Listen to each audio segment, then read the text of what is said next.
I am Nicola Mastrorocco. I'm an assistant professor at Trinity College, Dublin, and I am delighted to be here at the University of Navarra, and thank you for the invitation.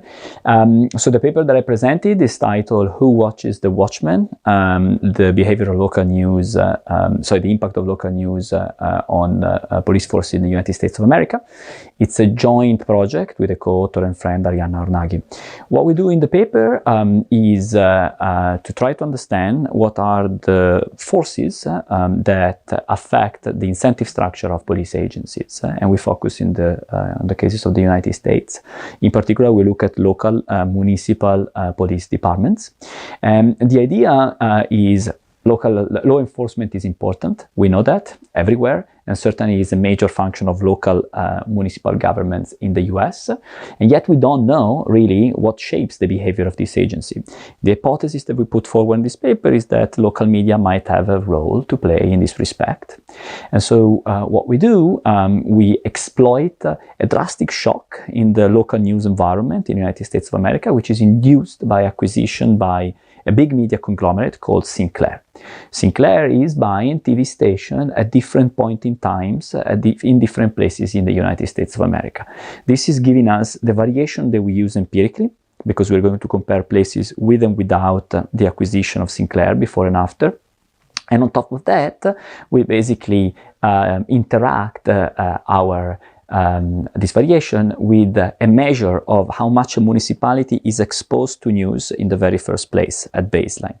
And we are capable to do that thanks to a quite important and sizable data collection.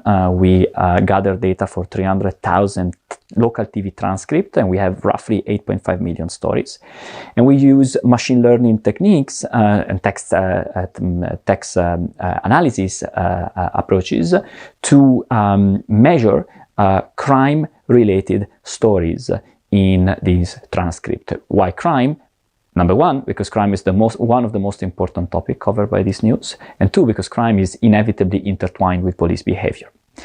We do this and we find that after the acquisition by Sinclair, the coverage of local crime decreases significantly by 25%. Then we wonder, this is an interesting and important shock. Does this affect the behavior of police departments in the municipalities where there has been an acquisition per part of Sinclair? The answer is yes. The answer is yes. We find that local police departments decrease their clearance rates, which is the arrest that they have made, normalized by total crimes, by roughly 7.5%, especially for violent crimes. We don't find anything for property crimes, which is very interesting, we think, because property crimes is not very much covered in the news. So we can really map changes in the content with changes in the policy. At the last part of the paper, we wonder what's the mechanism behind this effect. And we propose one, which is once individuals are exposed to less crime-related stories, their perceptions about crime change, and actually we find they decrease, so crime is perceived as less important, and as a consequence there is less pressure put on the police, which might reshuffle energy towards something else. And we find that this is actually particularly true in municipalities where there are more people older than 55. Why?